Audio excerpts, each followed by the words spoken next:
Assalamualaikum warahmatullahi wabarakatuh. Selamat pagi, selamat siang, maupun selamat sore bagi mahasiswa kelas reguler pagi, dan selamat malam bagi mahasiswa reguler malam atau sore ya. Baik, hari ini merupakan hari pertemuan kita yang pertama untuk mata kuliah Komunikasi Bisnis Internasional. Saya Haryadi Triwahyu Putra, atau biasa dipanggil Pak Hari, merupakan dosen saudara di mata kuliah ini. Materi kita yang pertama adalah mengenai komunikasi bisnis yang efektif. Baik, selamat menyaksikan.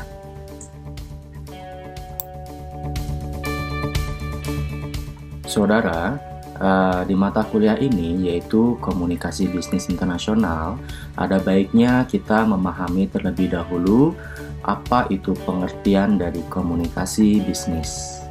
Baik, di sini menurut Tim Street dan Betty bahwa komunikasi adalah suatu proses pertukaran informasi antar individu melalui sistem yang biasa atau lazim, baik dengan simbol-simbol, sinyal, maupun perilaku atau tindakan. Jadi komunikasi ini jelas tidak akan pernah kita lewati ya dalam kehidupan kita sehari-hari. Kita biasa berkomunikasi antar manusia, bahkan kita juga ke hewan gitu ya, bahkan ke benda mati walaupun kita sebenarnya tidak ada respon gitu ya. Tapi di sini kita telah melakukan komunikasi.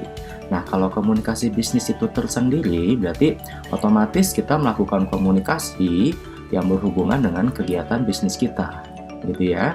Jadi bentuk komunikasi antar suatu individu, di mana komunikasi kita ini berhubungan dengan suatu bisnis dan guna untuk memperlancar kegiatan bisnis kita. Bentuk dasar komunikasi, saudara. Dalam komunikasi kita sehari-hari ini sebenarnya ada dua macam ya komunikasi itu. Yang pertama ada komunikasi secara verbal dan komunikasi non-verbal. Nanti pertemuan berikutnya kita akan lebih memfokuskan ya, menjelaskan lebih lanjut apa itu komunikasi verbal dan apa itu komunikasi non-verbal. Jadi hari ini kita akan mempelajari secara garis besarnya saja ya. Komunikasi verbal itu biasanya berbentuk dalam berbicara dan menulis. Jadi verbal itu ya seperti kita nih berbicara gitu ya, lalu kita menulis, itu merupakan bentuk dari komunikasi verbal ya. Nah, kalau komunikasi nonverbal itu biasanya seperti apa? Seperti menggunakan mimik ya, kita seperti lihat bayi itu ya. Bayi itu menunjukkan sikapnya seperti orang yang kaget atau kagum, wow gitu ya. Lalu mantan presiden Amerika yaitu Barack Obama dengan menggunakan tangannya seperti ini gitu ya, itu menunjukkan bahwa dia sedang berpikir atau bingung gitu ya. Lalu ada yang gadis kecil ya di atas ya, dengan mimiknya yang seperti itu menunjukkan bahwa dirinya itu lagi marah gitu ya. Nah, itu merupakan bentuk komunikasi non-verbal. Nah, kalau kita lihat gambar yang di bawah ini ya, gambar 1-2 yang berwarna hijau ini, itu ada berbagai aneka bentuk komunikasi berverbal ya. Nah, karena kita sehari-hari ini mungkin lebih sering nanti akan banyak menggunakan verbal ya, walaupun kita akan menggunakan non-verbal juga, tapi verbal ini sangat penting sekali ya. Oke. Jadi ternyata ya, ini menurut Joko Purwanto ya di bukunya yang komunikasi bisnis, itu menyebutkan bahwa komunikasi tertulis itu ya, jadi verbal itu ada tertulis dan ada yang lisan, kita bicara gitu ya. Nah, jadi dalam kehidupan sehari-hari itu tadi verbal itu ada tertulis dan lisan ya. Untuk menulis itu kita sekitar 9% ya. Untuk membaca ada sekitar 16%. Nah, sedangkan berbicara ya yang yang tadi lisan ya, yang oral communication gitu ya, itu ternyata lebih besar ya, paling yaitu 30%. Dan mendengarkan.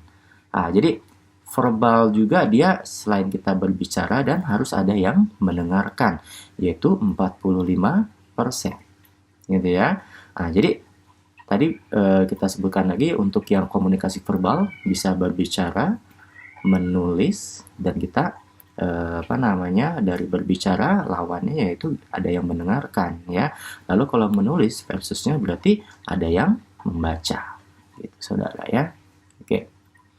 Jadi di komunikasi verbal ini nanti kita akan mempelajari lebih lanjut lagi bagaimana sih prosesnya dari yang pertama mengirim pesan sampai dengan menerima pesan gitu ya. Saudara, barusan komunikasi verbal ya, salah satunya adalah dengan cara berbicara. Nah, agar komunikasi kita efektif, pembicaraan kita harus ada yang mendengarkan, gitu ya. Oke, manfaat mendengarkan itu apa saja? Yang pertama, memperkuat hubungan organisasi. Nah, ini karena kita berhubungan dengan bisnis ya. Bisnis itu biasanya ada di dalam suatu organisasi atau perusahaan. Nah, kalau tanpa adanya komunikasi ya, tidak ada yang bicara, tidak ada yang mendengarkan, jelas suatu organisasi itu tidak akan kuat gitu ya. Oke, lalu yang kedua meningkatkan pengiriman produk. Nah, apa jadinya? Misalkan kita berbicara, tolong ya, ini produk ini dikirimkan ke Jogja, tapi tidak didengarkan oleh bukan lawan bisnis tapi partner bisnis kita gitu ya. Nah, jadi kan tidak akan efektif ya. Nah, itu salah satunya manfaatnya adalah untuk meningkatkan pengiriman produk karena ini kita berhubungan dengan bisnis, ya. Lalu menyiapkan organisasi akan peluang inovasi, ya. Nah, ini biasanya dalam suatu organisasi itu bagian pemasaran, ya, keuangan, produksi atau operasional dan SDM itu akan saling berkomunikasi.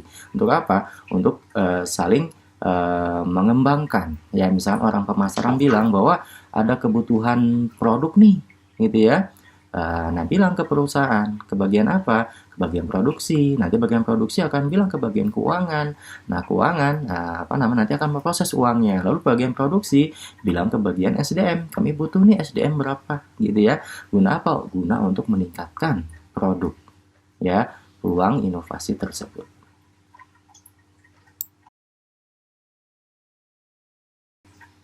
Baik. Mendengarkan itu ada berbagai tipe ya. Di sini ada 3 tipe. Yang pertama adalah content listening atau mendengarkan isi. Yang kedua adalah critical listening yaitu mendengarkan dengan kritis dan yang terakhir yang ketiga yaitu empathic listening ya, mendengarkan dengan empati. Oke, kita bahas satu-satu ya. Jadi kalau content listening itu memahami dan menguasai pesan pembicara, fokus pada informasi dan pemahaman, gitu ya. Lalu kalau critical listening ya, itu memahami dan mengevaluasi arti pesan pembicara pada beberapa tingkat. Ya, di sini ada logika argumen, bukti yang kuat, kesimpulan yang valid, implikasi pesan yang untuk Anda dan organisasi ya, lalu maksud dan motif pembicara, lalu setiap poin relevan yang dihilangkan. Lalu kalau empathic listening, karena di sini adalah empati ya, jadi memahami perasaan ya karena empati. Lalu kebutuhan dan keinginan pembicara sehingga Anda dapat menghargai sudut pandangnya. Terlepas dari apakah Anda mempunyai perspektif yang sama dengannya.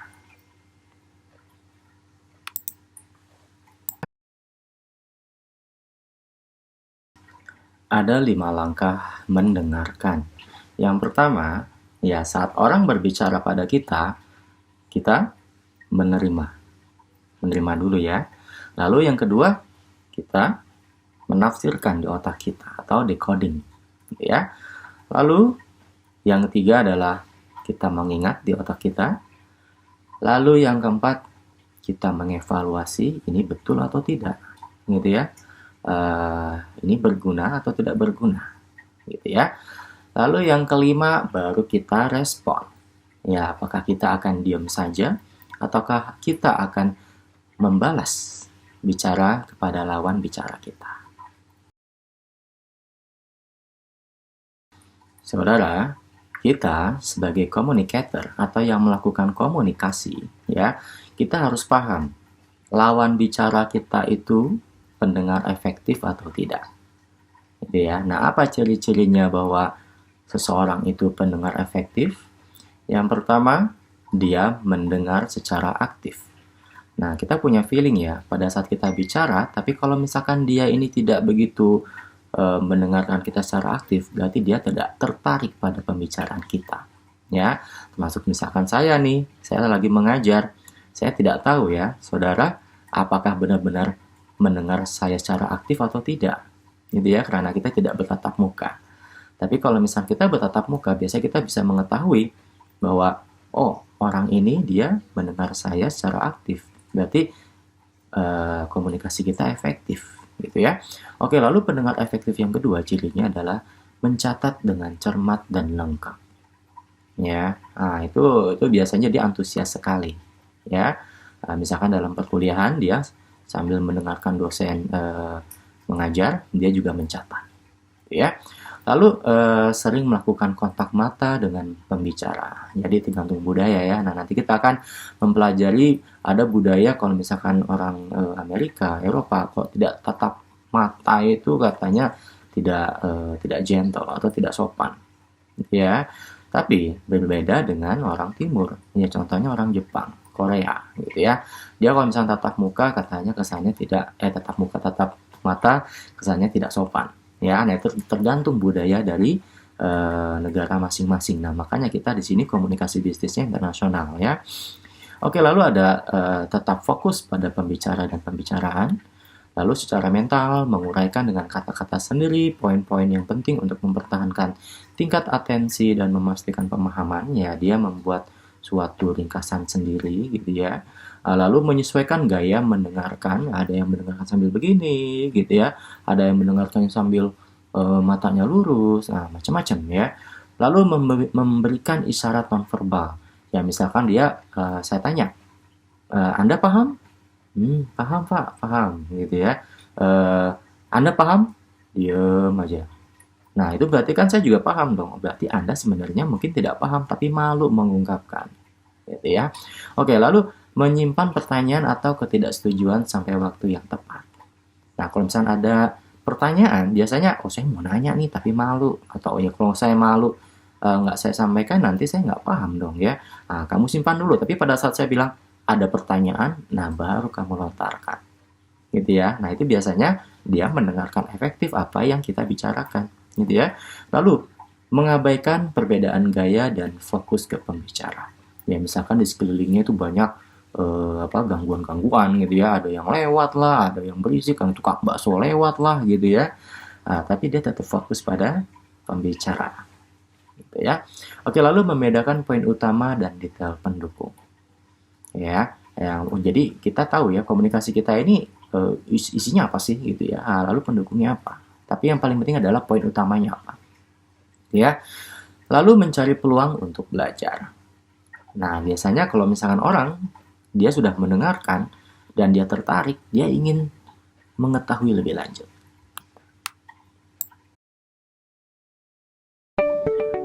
Saudara, di sini ada proses komunikasi. Oke ya. Saudara lihat di bagian itu ya, di situ ada 6 tahap dalam proses komunikasi. Oke, kita lihat ya. Jadi di bagian tengah itu ada saluran media. Ya, contohnya kita sekarang lagi menggunakan Google Classroom atau menggunakan YouTube ya, atau menggunakan nanti ada pertanyaan via WhatsApp nanti ya, itu merupakan saluran media komunikasi kita. Oke, sekarang tahap pertama ya, misalnya saya adalah orang yang berkomunikasi dengan para mahasiswa di sini ya.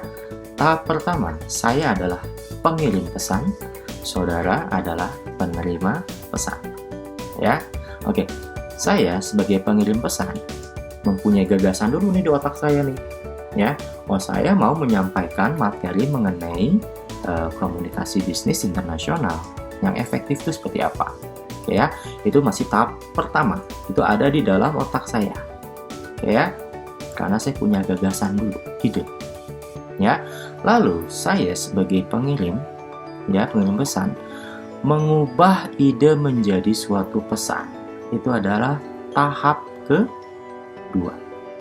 Nah, pada saat ada ide di otak saya saya punya ide nih, bagaimana caranya saya menyampaikan pesan kepada saudara. Oh, melalui YouTube, melalui Google Classroom, ya, atau melalui nanti PPT saya, ya. Saudara punya pertanyaan silakan via WhatsApp, gitu ya. Nah, itu tahap kedua, ya.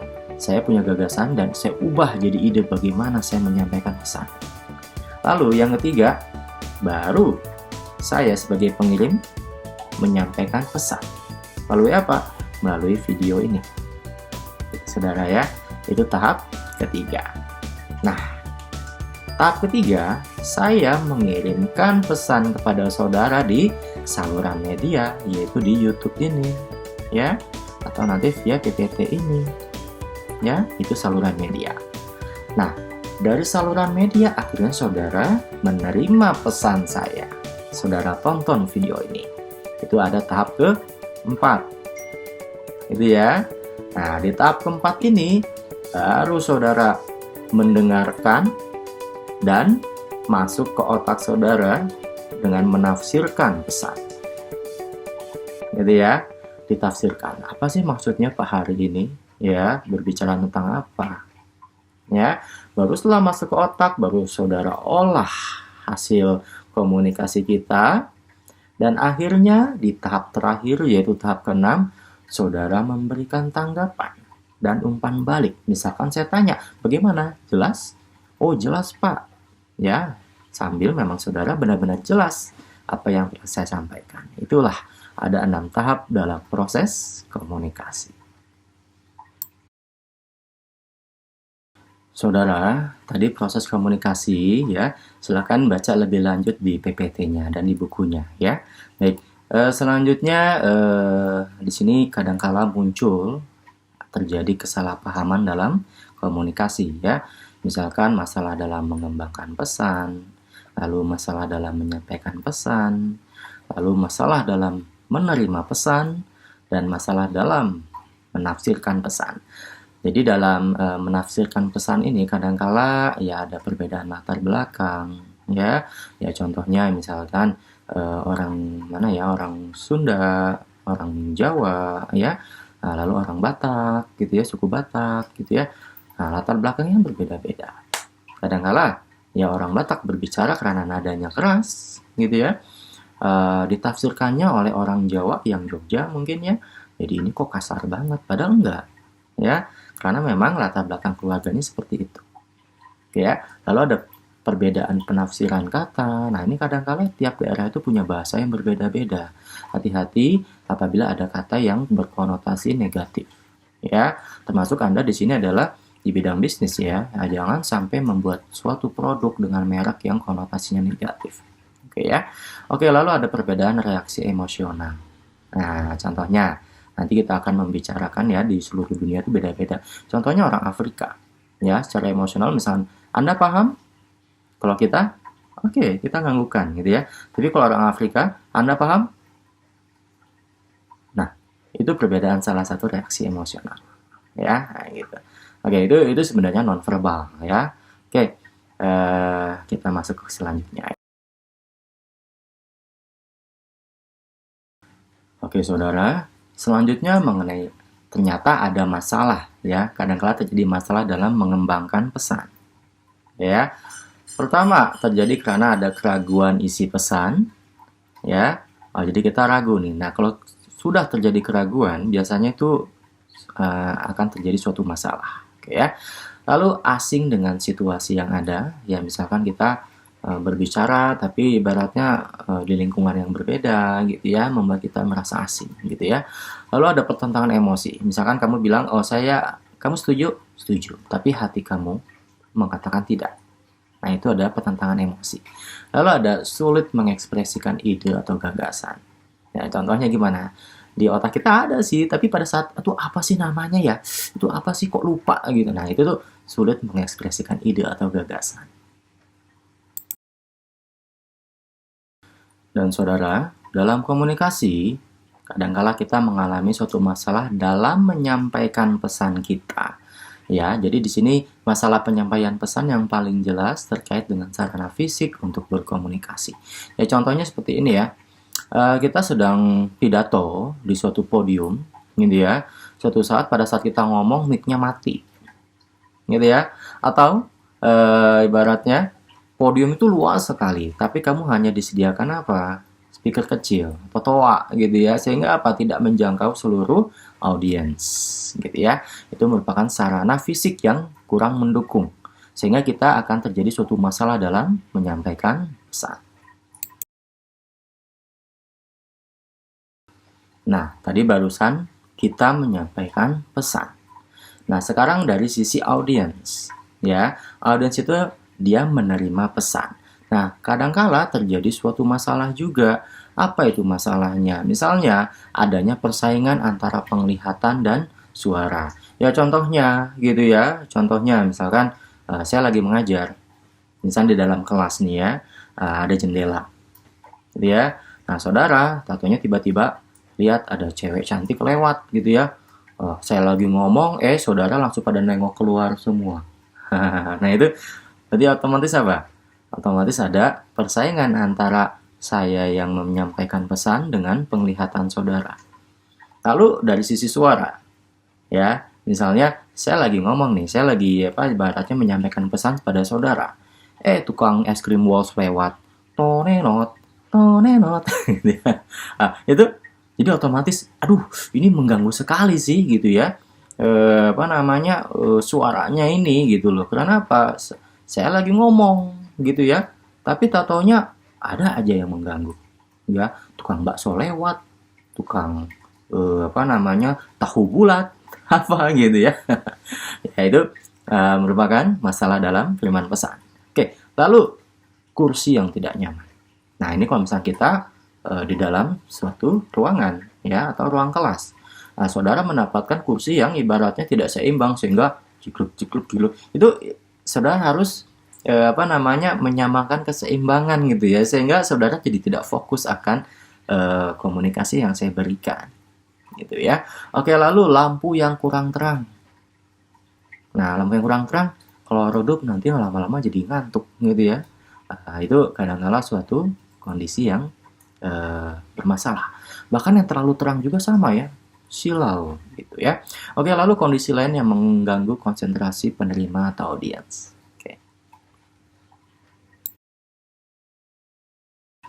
Oke, lalu pada saat saudara atau kita sebagai audiens ya menerima pesan, lalu kan akan masuk ke otak kita nih, kita olah ya, lalu kita tafsirkan. Nah, di sini ternyata ada masalah juga kadang-kala ya. Yang pertama tadi perbedaan latar belakang sudah saya jelaskan. Misalkan kita orang Jogja, teman kita orang Batak gitu ya. Orang Batak itu kalau ngomong kadang-kala bersemangat gitu ya. Nah, sedang Jogja kan halus gitu ya. Nah, itu kadang-kala kenapa sih dia ini kok marah-marah? Padahal kan saya ngomongnya halus ya. Padahal bukan itu, karena intonasi nadanya itu dia seperti itu gitu ya. Nah, itu kita harus bisa menyesuaikan. Nah, apalagi nanti kita berhubungan dengan bisnis, kita akan berhubungan dengan orang-orang dari seluruh dunia, bukan cuma Nusantara aja, gitu ya. Oke, lalu perbedaan penafsiran. Nah, kadang-kala kita suka salah tafsir gitu ya, salah pengertian. Nah, itu kadang-kala masalah dalam menafsirkan pesan. Oke, lalu ada perbedaan reaksi emosional. Oke ya, misalkan ada orang yang ibaratnya mimik wajahnya itu tegang terus gitu ya. Jadi sehingga kita menganggap ini orang nih kayaknya nggak bisa diajak berteman deh. Ini orang kayaknya kalau saya ngomong kayaknya nggak tertarik deh. Nah, padahal bukan cuma itu, ya bukan itu sebenarnya. Kan kita nggak tahu hati seseorang ya. Oke, ya itu kadang-kadang suatu masalah yang terjadi ya. Nah, kayak tadi lagi, ya orang Afrika inget ya, yang gimana dia mengangguk maupun menggelengkan kepala ya. Nah, gitu ya. Lalu setiap pesan paling tidak mencakup dua hal ya. Ya itu yang pertama supaya kita nggak terjadi suatu masalah ya. Jadi isinya itu harus berkaitan dengan subjek atau pesannya, gitu ya. Harus isinya itu harus sesuai dengan pesannya, gitu ya. Lalu ada relationship yaitu hubungan yang memberikan sifat suatu interaksi antara pengirim dan penerima suatu pesan. Ya, jadi di sini kalau kita mau berkomunikasi efektif, ya supaya nggak terjadi salah penafsiran, ya kita harus perhatikan isi dan hubungannya. Baik, saudara, ini materi kita ya, slide yang terakhir ya. Selanjutnya nanti saudara bisa baca lebih lanjut ya di buku maupun di PPT-nya. Oke, tadi masalah. Berarti masalah itu harus dicari solusinya dong ya. Ya, nah bagaimana nih cara memperbaiki komunikasi kita agar efektif? Yang pertama dari sisi persepsi. Nah, dari persepsi ini kita harus bisa menyamakan dulu persepsi, gitu ya, dengan kita maupun orang yang kita ajak bicara. Ya, persepsinya harus sama dulu, oke ya. Lalu ketepatan. Ya, ketepatan ini berhubungan dengan apa? Ya, bertepatan dengan hubungannya dengan isi pesannya, gitu ya, harus sesuai, gitu ya. Lalu informasi yang kita sampaikan benar, gitu ya, sesuai dengan kondisi yang ada. Nah, itu salah satunya ya. Lalu kredibilitas. Nah, kredibilitas itu suatu hal yang penting, ya. Misalnya, saya adalah seorang dosen, ya. Kalau kredibilitas saya di mata mahasiswa negatif, apakah saya akan didengarkan oleh mahasiswa? Nah, hati-hati ya. Jadi orang itu, manusia, dia punya kredibilitas, nama baik. Ya, jadi kita harus bisa menjaga nama baik kita di audiens kita. Jangan sampai ibaratnya, ya, ini ada koruptor. Ya, dia ketahuan koruptor. Ya, lalu dia berpidato di podium, di auditorium gitu ya, mengajak bahwa audiens, ayo kita jangan menjadi seorang koruptor, tapi dia sendiri koruptor, kredibilitasnya aja ya sudah negatif. Ya, jadi penting satu kredibilitas. Oke, lalu pengendalian. Nah, pengendalian di sini adalah berhubungan dengan kita sebagai communicator atau sebagai yang memberikan pesan. Misalkan saudara ya berpidato atau melakukan negosiasi bisnis ya kepada lawan bicara kita harus bisa mengendalikan. Intinya apa? Misalkan nih saya di kelas ya, misalkan saudara mahasiswa pada ribut gitu ya, saya ngomong tapi saudara ribut gitu ya, dan sehingga mengganggu mahasiswa lainnya ingin mendengarkan. Nah, itu tergantung saya, bagaimana saya bisa mengendalikan perkuliahan ini. Ya, saya harus apa? Saya harus menegur, itu kamu nggak boleh ya, nggak boleh ribut di situ. Kalau misalnya kamu ribut, kamu silakan belajar di luar. Nah, seperti itu ya. Nah, itu salah satunya pengendalian. Atau mungkin saat kita pidato, ya, audiens kita sudah mulai bosan atau sudah tidak fokus, kita bisa menggunakan kata-kata Bapak Ibu sekalian, mohon perhatiannya, atau membuat suatu joke gitu ya, suatu hiburan ya, sehingga mereka tidak bosan gitu ya. Itu kita bisa mengendalikan.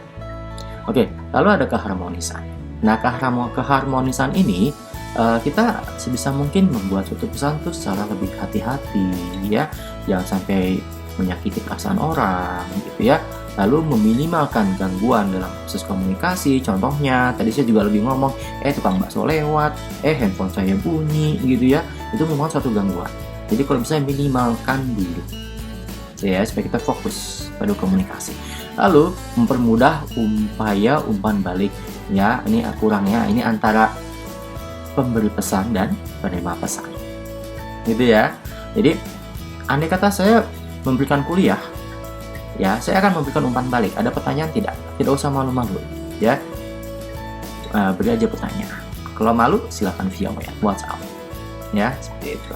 Oke ya, itu bagaimana memperbaiki komunikasi.